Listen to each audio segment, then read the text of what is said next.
Hello everyone. आज बेटे हम लोग एक क्लास 12th का नया चैप्टर करते हैं जिसका नाम है मैट्रिसेस, चैप्टर नंबर 3। और ये जो मैं आपको पढ़ाऊँगा ये जो 2022 में सीबीएसई के सिलेबस है उतना ही पढ़ाऊँगा, मतलब जितना पूरा कंटेंट है वो नहीं पढ़ाऊँगा। बस जो 2022 में आपका जो आएगा सिलेबस वही कवर हम लोग करेंगे, ठीक है। तो चैप्टर नंबर कौन सा है? ये 3 है, जिसका नाम क्या है? मैट्रिसेस। अब मैट्रिसेस होता क्या है ना? मैट्रिसेस क्या होता है? अरेंजमेंट ऑफ नंबर्स होता है या फंक्शंस होता है? अरेंजमेंट ऑफ नंबर्स और फंक्शंस, ठीक है, इन अ रेक्टेंगुलर फॉर्म। कौन सी फॉर्म में? रेक्टेंगुलर फॉर्म में, ठीक है। इसके अंदर क्या क्या होती हैं?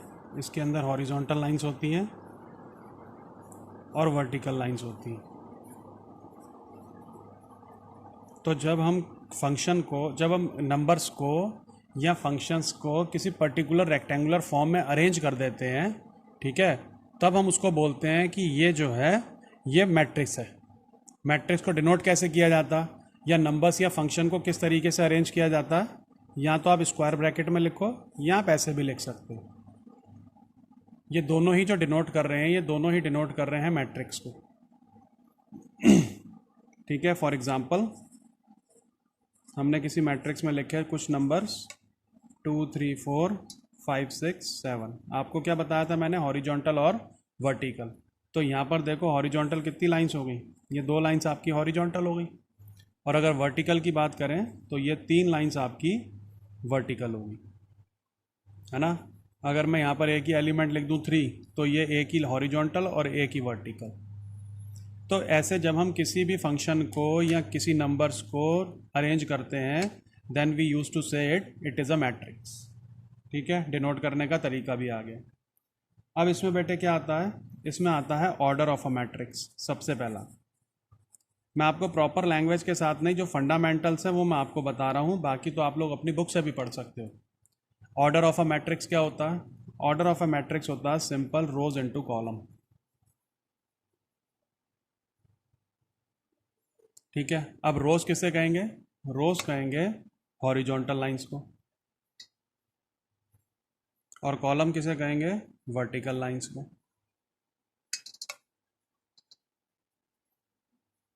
ठीक है। तो जैसे यहाँ पर लिखा है 1 2 3 4 5 6, ऐसा लिखा सपोज कर, तो कितनी हॉरिजॉन्टल लाइन बन रही है? 2 हॉरिजॉन्टल लाइंस बन रही है, ठीक है। तो इसका मतलब यहाँ पर रोज कितनी हो गई? 2 हो गई।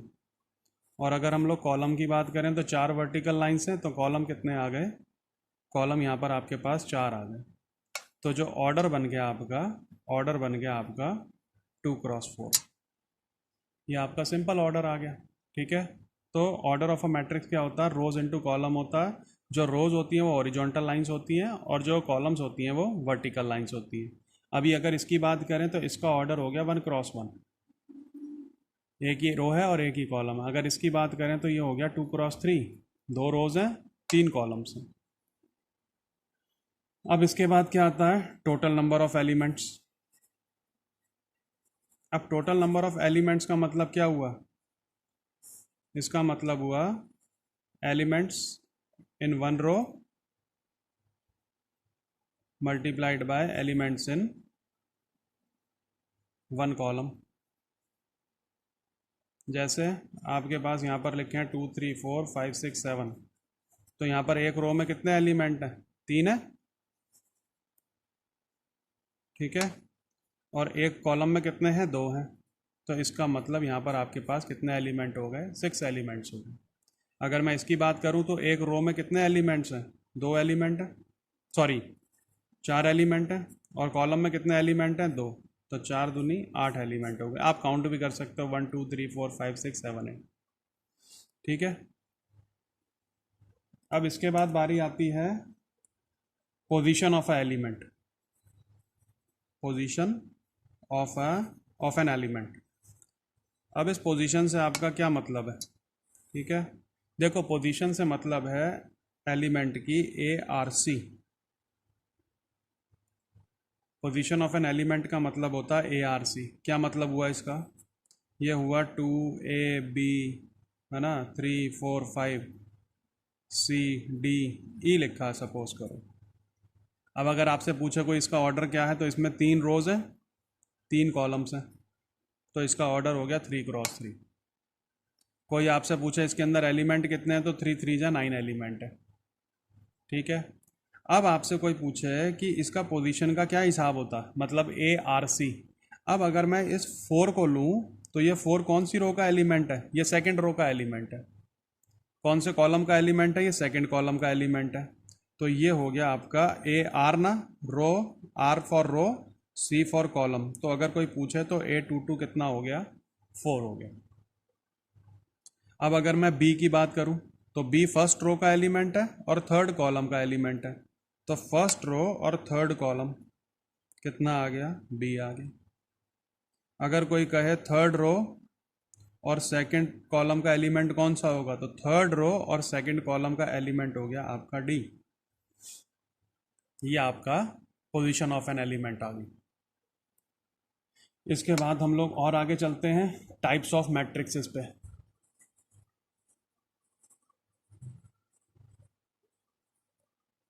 अब टाइप्स ऑफ मैट्रिसेस में, ये आपकी पूरी बुक में NCERT में एक पूरा आपको पेज दे रखा है जिसमें अलग अलग तरीके के सारे लिखे हुए हैं। देखो बेटे, सबसे पहले आता है रो मैट्रिक्स। मैंने आपको पहले ही बोला कि मैं आपको एक्सप्लेन कर रहा हूँ, है ना, एग्जैक्ट लैंग्वेज वगैरह नहीं लिखवा रहा हूँ। तो रो मैट्रिक्स का मतलब होता है matrix with single row. Single का मतलब सिर्फ एक रो। ठीक है। जैसे 1 2 3, कितनी रो है? एक रो है। कॉलम कितने हैं? 3। ठीक है। अगर मैं करूं 2 3 4 2 3, कितनी रो है? एक। कॉलम कितने हैं? 2। तो लेकिन रो कितनी है? रो सिर्फ एक है। तो अगर सिंगल रो है तो वो क्या कहलाएगा? रो मैट्रिक्स कहलाएगा। ऐसे ही अगर मैं बात करूं कॉलम मैट्रिक्स की, ठीक है, तो कॉलम मैट्रिक्स में क्या हो जाएगा? जैसे रो मैट्रिक्स था वैसे कॉलम मैट्रिक्स हो जाएगा सिंगल कॉलम। अब सिंगल कॉलम में कैसे आ जाएगा? ये 1 2 3, तो 3 × 1 हो गया इसका ऑर्डर। 3 तो रो है, एक कॉलम है। ऐसे ही अगर मैं लिख दूँ 1 2, तो 2 रो हैं, एक कॉलम है। तो कॉलम कितनी है? सिर्फ एक है। तो सिंगल कॉलम वाले को क्या बोलेंगे? Column matrix. अब आती है थर्ड वाले की बारी। थर्ड में आता है स्क्वायर मैट्रिक्स। अब स्क्वायर मैट्रिक्स क्या होता है? स्क्वायर मैट्रिक्स वो होता है जिसमें रोज और कॉलम आपस में इक्वल होते हैं। जैसे 1 2 3 4, क्या ऑर्डर है? 2 × 2, जितनी रो उतने कॉलम, स्क्वायर मैट्रिक्स बन गया। 1 2 3 4 5 6 7 8 9, 3 रो 3 कॉलम, क्या बन गया? Square matrix. ए लिख दिया 1 × 1, एक रो एक कॉलम, क्या बन गया? Square matrix. ठीक है। अब इसके बाद आती है बारी किसकी? फोर्थ वाले की। फोर्थ वाले में क्या लिखा है? Diagonal matrix. अब डायगोनल मैट्रिक्स से तुम लोग ध्यान से सुनना। पहले तो हम यही पता लगाते हैं कि डायगोनल क्या होता है। अभी पीछे मैंने मैट्रिक्स की डेफिनेशन में आपको क्या बताया था कि एक रेक्टेंगुलर अरेंजमेंट होती है। अब आप बोलोगे कि रेक्टेंगल में तो 2 डायगोनल होते हैं, है ना, लेकिन हम लोग इसमें क्या करते हैं? एक डायगोनल लेते हैं, और वो डायगोनल क्या लेते हैं? जिसमें AIJ I = J होता है। ये जो होते हैं ये क्या कहलाते हैं? डायगोनल मैट्रिक्स के एलिमेंट कहलाते हैं। ये ARC लिखा था ना आप लोगों ने, तो R को मैंने I से रिप्लेस कर दिया और C को मैंने J से रिप्लेस कर दिया, और आगे मैंने क्या कह दिया? I = J। तो डायगोनल मैट्रिक्स की सबसे पहली कंडीशन है कि वो स्क्वायर मैट्रिक्स होना चाहिए। ठीक है। तो अब हम इसमें क्या लिखेंगे? A square matrix is said to be diagonal, is said to be diagonal matrix if its non-zero elements are zero।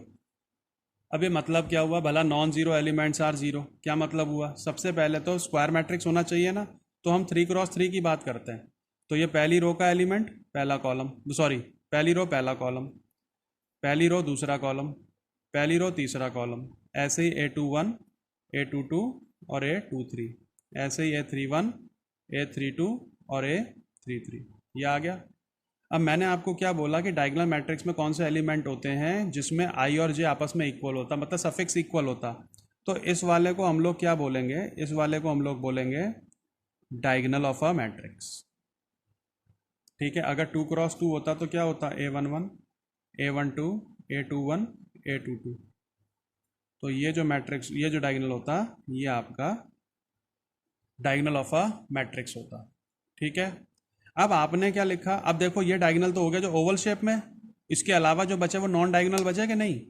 तो वो क्या बोल रहा है, a matrix, a square matrix is said to be diagonal if it's non zero elements are zero. मतलब इस diagonal को छोड़कर जो एलिमेंट है वो जीरो होने चाहिए। तो अगर मैं एक एग्जांपल लूं तो मैं ले सकता हूं 2 3 0 0। ये तो डायगोनल था, डायगोनल के अलावा बाकी जीरो होने चाहिए। हमें डायगोनल से कोई मतलब नहीं, कैसे भी हो, कुछ भी हो, ठीक है, बस नॉन डायगोनल क्या होने चाहिए, जीरो होने चाहिए। जैसे मैंने यहां पर लिख दिया 1 2 3, ये जीरो, ये जीरो, ये जीरो, ये जीरो आ गया। तो ये आपका क्या हो गया, diagonal, non diagonal elements are zero. ठीक है, diagonal elements can be any number, but the condition is that the non diagonal element should be zero. तो हम इसको बोलेंगे कि ये क्या बन गया, डायगोनल मैट्रिक्स बन गया। अब इसी के आगे आता है बेटे स्केलर मैट्रिक्स। तो हमने आपको क्या बताया कि डायगोनल मैट्रिक्स जो होता है वो क्या होता है, सबसे पहली कंडीशन है कि वो स्क्वायर मैट्रिक्स होना चाहिए, मतलब उसमें रोज और कॉलम आपस में इक्वल होने चाहिए। अब आती है बारी स्केलर की। ठीक है, तो स्केलर की क्या कंडीशन होगी, अ डायगोनल मैट्रिक्स। अब हम इसको डायगोनल से आगे चलाएंगे। A diagonal matrix is said to be scalar, is said to be scalar if diagonal elements are equal, if diagonal elements are equal. क्या मतलब हुआ इसका, अब हम डायगोनल मैट्रिक्स से आगे चला रहे हैं ना, लेकिन डायगोनल मैट्रिक्स पे भी एक कंडीशन लगा दी। तो नॉन डायगोनल एलिमेंट तो क्या होते हैं, इसके जीरो होते हैं, किसके, डायगोनल मैट्रिक्स के। ये आ गया। अब उसने क्या बोला कि डायगोनल मैट्रिक्स को तुम लोग स्केलर बोल सकते हो अगर उसके डायगोनल एलिमेंट इक्वल हो जाए। तो यहाँ पर 3 ले लेते हैं, यहाँ भी 3 ले लेते हैं और यहाँ भी 3 ले लेते हैं। तो अगर तो कोई भी नंबर होंगे तो डायगोनल, अगर वो नंबर आपस में इक्वल हो गए तब वो कहलाएगा स्केलर। ऐसे यहाँ पर सपोज करो -1 ले लिया, ये 0 0 हो गया, तो ये 2x2 का स्केलर मैट्रिक्स आ गया। इसके आगे अगर मैं बात करूँ आइडेंटिटी मैट्रिक्स की, इस आइडेंटिटी मैट्रिक्स का हम लोग बहुत यूज़ करेंगे। आइडेंटिटी मैट्रिक्स भी कह सकते हैं, इसे यूनिट मैट्रिक्स भी कह सकते हैं। ठीक है, तो हम लोग डायगोनल पर हमने क्या रेस्ट्रिक्शन लगाया कि डायगोनल एलिमेंट को बराबर कर दिया तो वो स्केलर मैट्रिक्स बन गया। अब एक और रेस्ट्रिक्शन लगाते हैं, a scalar matrix is said to be diagonal, is said to be identity if diagonal elements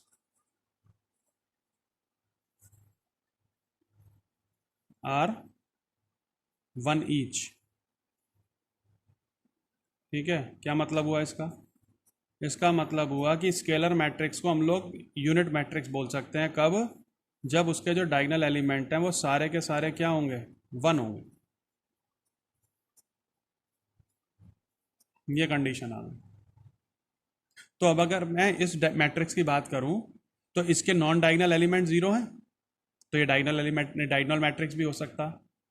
इसके सारे डायगोनल एलिमेंट आपस में बराबर हैं तो ये स्केलर मैट्रिक्स भी हो सकता, और 1 1 1 है तो ये आइडेंटिटी भी हो सकता। तो ये स्केलर भी है, ये डायगोनल भी है, ये आइडेंटिटी भी है। ठीक है, अगर मैं स्केलर की बात करूं तो स्केलर में ये तीनों बराबर हैं तो ये स्केलर मैट्रिक्स है, और नॉन डायगोनल एलिमेंट 0 हैं तो ये डायगोनल भी है।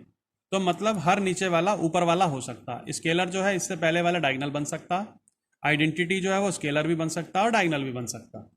ये कंडीशन आ गई आपकी मैट्रिक्स की। इसके बाद आता है जीरो मैट्रिक्स, जीरो मैट्रिक्स या null matrix.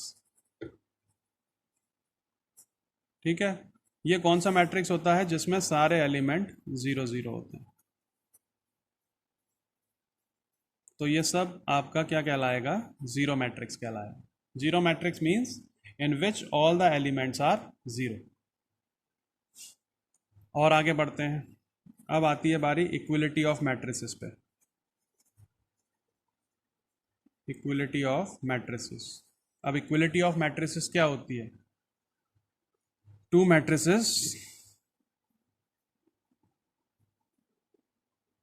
Are equal if they are of same order। हम दो मैट्रिक्स को आपस में इक्वल कहेंगे कि अगर उनका सेम ऑर्डर है। अगर ए बी सी डी लिखा है और यहाँ लिखा है 1 2 3 4, तो ये दोनों मैट्रिक्स आपस में इक्वल कर रखे हैं ना। तो अगर हम इसको कंपेयर कराएं तो एलिमेंट वाइज कंपेयर कराएंगे।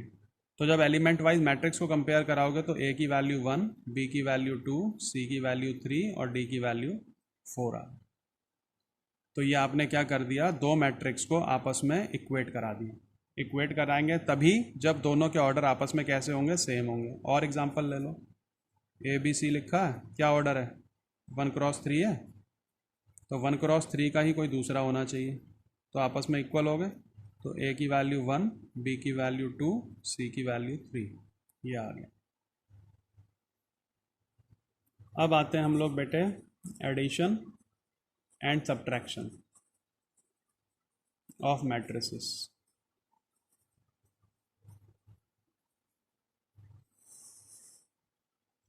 अब एडिशन एंड सब्ट्रैक्शन मैट्रिसेस का होता कब है?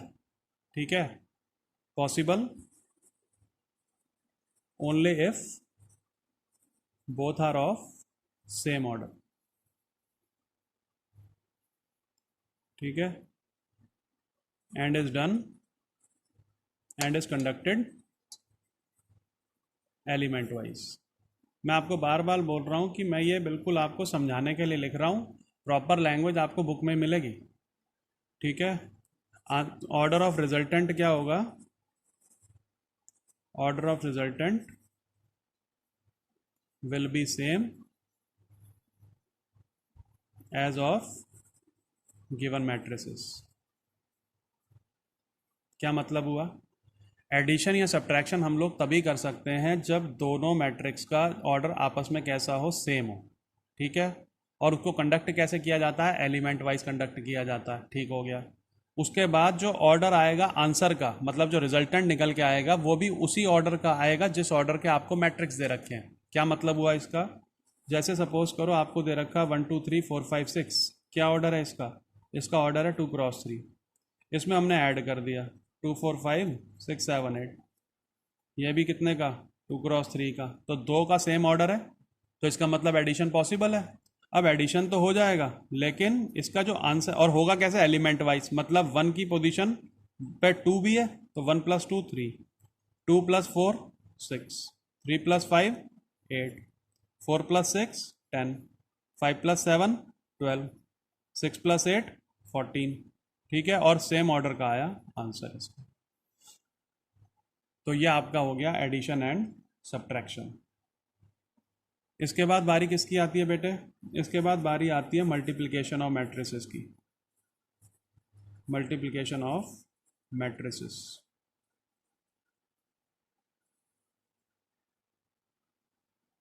अब मल्टीप्लिकेशन ऑफ मैट्रिसेस कब होती है? ठीक है, let A and B are two matrices.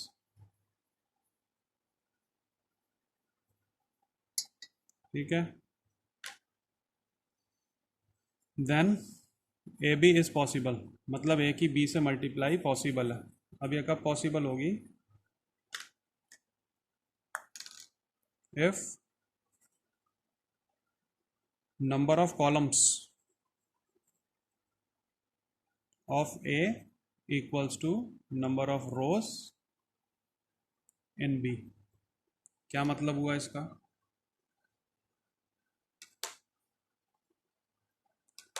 इसका मतलब हुआ कि जैसे ए है, इसका ऑर्डर है ए क्रॉस बी, और ये है बी, इसका ऑर्डर है सपोज करो पी क्रॉस क्यू। ठीक है, तो ये दोनों बीच वाले आपस में क्या होने चाहिए, इक्वल होने चाहिए। तो मतलब बी किसके इक्वल आना चाहिए, पी के इक्वल आना चाहिए, तभी प्रोडक्ट पॉसिबल है। यही तो लिखा आपने, number of columns of A. Order क्या होता है? ऑर्डर होता है आर क्रॉस सी, तो बाद वाला जो होता है वो कॉलम को डिनोट करता। तो कॉलम जो है यहाँ पर बी हो गई और बी की जो रोज़ हैं वो पी हो गई। तो ये दोनों जब तक आपस में इक्वल नहीं होंगे तब तक प्रोडक्ट हो नहीं सकती। और इसमें आपका 1 नंबर का क्वेश्चन जरूर बनेगा, इसको कंफ्यूज पजल करने के लिए आप लोगों को जरूर मिलेगा एक क्वेश्चन इसका। तो ए बी का, ए का ऑर्डर ए क्रॉस बी का ऑर्डर पी क्रॉस क्यू, तो जब तक बी और पी आपस में इक्वल नहीं होंगे तब तक हम प्रोडक्ट नहीं करा सकते। अब इसके बाद आता है order of resultant. Order of resultant, तो रिजल्टेंट का ऑर्डर हमेशा क्या बनेगा, rows of A multiplied by columns of B. तो ऑर्डर क्या बन गया इसके अकॉर्डिंग, ए क्रॉस क्यू हमेशा। तो जैसे आपके पास ए लिखा है 3×2 और बी लिखा है 2×4, तो बस आप ये देखो कि भाई बीच वाले इक्वल हैं कि नहीं, तो बीच वाले इक्वल है। ठीक है, तो ए बी का ऑर्डर क्या आ जाएगा, ए बी का ऑर्डर आ जाएगा 3×4। लेकिन क्या यहाँ पर बी ए पॉसिबल है, देखते हैं। बी का कितना ऑर्डर था, 2×4 था और इसका कितना था 3×2। अब ये दोनों तो आपस में इक्वल आए नहीं। ठीक है, तो हम क्या लिखेंगे, बी ए नॉट पॉसिबल। तो यहाँ पर बी ए पॉसिबल नहीं है लेकिन ए बी पॉसिबल है। अब मैं आपको बताता हूँ कि ये होती कैसे है मल्टीप्लाई। ठीक है, अभी मल्टीप्लाई पॉसिबल कैसे होगी वो भी हम लोग अभी डिस्कस करते हैं। हम लेते हैं ए इज इक्वल टू 1 2 3 4 5 6 7 8 9, ये हमने ले लिया, और बी हमने ले लिया 3 4 5 6 7 8। ठीक है, अब हमको निकालना है ए बी निकालना। ठीक है, तो सबसे पहले तो हमको ऑर्डर चेक करना है कि बनेगी बात के नहीं। तो 1 2 3 4 5 6 7 8 9, क्या ऑर्डर आ गया इसका, 3×3। और यहाँ क्या आ गया, 3 4 5 6 7 8, ये आ गया 3×2। ठीक है, तो 3 से 3 आपस में गया, इसका मतलब प्रोडक्ट पॉसिबल है। अब हम लोगों को अभी आंसर निकालने से पहले ही पता है कि इसका जो आंसर आएगा वो 3×2 आएगा। देखो ये वाला 3 और ये वाला 2 है ना, 3×2 का आंसर आएगा, ये हमको अभी से ही पता। अब इसमें करना क्या होता है, आप हमेशा क्या करो, इसमें पहले ऐसा एरो लगा लो लेफ्ट टू राइट, और सेकंड वाले में हमेशा टॉप टू बॉटम लगा लो एरो, और ऐसे ही आपको चलना है। ठीक है, कैसे, पहले वाले में फर्स्ट लेफ्ट टू राइट लगा लो और दूसरे वाले में टॉप टू बॉटम लगा लो एरो। अब आपको क्या करना है, पहली रो के साथ उधर का पहला कॉलम पकड़ना, हमेशा पहली रो के साथ पहला कॉलम पकड़ना है। और एक चीज का ध्यान रहे, आपको रुकना नहीं है। ठीक है, क्या बोला मैंने, आपको रुकना नहीं है। देखो जैसे 1 की पहली रो का एलिमेंट, पहला एलिमेंट 1 है, पहली कॉलम का पहला एलिमेंट 3 है, तो 1 की 3 से मल्टीप्लाई कराई, तो 1 की 3 से मल्टीप्लाई कराई, 3 1 जा 3 हो गया। तो 1 की जब 3 से मल्टीप्लाई हो गई, अब आपको रुकना नहीं, अब आगे बढ़ जाना इस एरो के अकॉर्डिंग, एरो के अकॉर्डिंग आगे बढ़ना, और इस एरो के अकॉर्डिंग नीचे उतर जाना। तो प्लस का कितना, 2 5 जा 10 हो गया। फिर आगे बढ़ जाओ, नीचे उतर जाओ, प्लस का कितना 21। ठीक है, तो पहली रो को पहले कॉलम के साथ ऑपरेट करा लिया, ऐसे ही पहली रो को दूसरे कॉलम के साथ ऑपरेट कराएंगे। तो 4 1 जा 4, आगे बढ़ गए, नीचे उतर गए, 2 6 जा 12, 3 8 जा 24। तो पहली रो के साथ दोनों कॉलम ऑपरेट करा लिए, अब दूसरी रो के साथ दोनों कॉलम ऑपरेट कराएंगे। तो फर्स्ट सेकंड रो के साथ फर्स्ट कॉलम पकड़ो, 4 3 जा 12, आगे बढ़ना नीचे उतरना, आगे बढ़ गए नीचे उतर गए, 5 5 जा 25, और आगे बढ़ो नीचे उतर जाओ, 7 6 जा 42। तो दूसरी रो के साथ सारे एलिमेंट ले लिए पहले कॉलम के, अब दूसरी रो के साथ इसको पकड़ो सेकंड कॉलम को, 4 4 जा 16, आगे बढ़ो नीचे उतरो, प्लस 30, और आगे बढ़ जाओ नीचे उतर जाओ, प्लस 48। फिर 7 3 जा 21, प्लस 8 5 जा 40, प्लस 9 7 जा 63, फिर 7 4 जा 28, प्लस 8 6 जा 48, प्लस 9 8 जा 72। तो देखो 3 रो बन गई और 2 कॉलम बन गए, इसको कैलकुलेट आप लोग खुद कर लेना। ऐसे ही हम लोग और करते हैं। ए इज इक्वल टू 1 2 3 और बी ले लो 4 5 6। ठीक है, ए भी निकालते हैं, पहले देखते हैं कि ए भी पॉसिबल है कि नहीं। 1 2 3 4 5 6, तो यहाँ पर क्या आ गया आपके पास 3 इंटू 1 और यहाँ आ गया 1 इंटू 3। तो भाई प्रोडक्ट तो पॉसिबल है। ठीक है, और आंसर कितने का आएगा? आंसर आएगा 3 क्रॉस 3 का। तो पहली रो के साथ पहला कॉलम लेना ना, इसमें आगे बढ़ना होता, इसमें नीचे उतरना होता। तो पहली रो के साथ पहला कॉलम, तो पहला एलिमेंट पहली रो कौन है? 1। दूसरा कॉलम कौन, वो पहला कॉलम कौन है? 4। तो 1 इंटू 4 4 आ गया। अब इसके बाद प्लस लगा के आगे बढ़ना होता था ना, लेकिन आगे बढ़ने को तो जगह ही नहीं है। इसमें नीचे उतरना होता था, लेकिन नीचे उतरने को जगह ही नहीं है। तो ये एलिमेंट यहीं खत्म हो गया, 1 4 जा 4 पे। अब फर्स्ट रो के साथ फर्स्ट कॉलम ऑपरेट हो गया, अब फर्स्ट रो के साथ सेकंड कॉलम ऑपरेट करो। तो 1 5 जा 5, 1 6 जा 6। अब पहली रो के साथ तीनों कॉलम हो गए, अब दूसरी को पकड़ो। तो 2 एलिमेंट को 4 के साथ 8, 2 एलिमेंट को 5 के साथ 10, 2 एलिमेंट को 6 के साथ 12, 3 को 4 के साथ 12, 3 को 5 के साथ 15, 3 को 6 के साथ 18। ये बन गया 3 क्रॉस 3। अब अगर मैं इसी का बी ए निकालूं, तो बी ए में क्या होगा? 4 5 6 यहाँ आ जाएगा और 1 2 3 ये आ गया। तो ये 1 इंटू 3 और ये 3 इंटू 1, बीच वाले आपस में इक्वल हो गए। आंसर जो आएगा वो किसका आएगा? 1 क्रॉस 1 का आएगा। इसमें आगे बढ़ना, इसमें नीचे उतर जाना। तो अब एक ही रो है और एक ही कॉलम है, और आगे भी बढ़ सकते हैं और नीचे भी उतर सकते हैं। और जब आगे बढ़ के नीचे उतरते हैं तो हमेशा बीच में प्लस का साइन आता। तो 4 1 जा 4, प्लस 5 2 जा 10, प्लस 6 3 जा 18। आंसर कितना आ गया इसका? 32। तो यहाँ तक हम लोगों ने अभी फंडामेंटल सीख लिए। अभी इसकी एक वीडियो और डालेंगे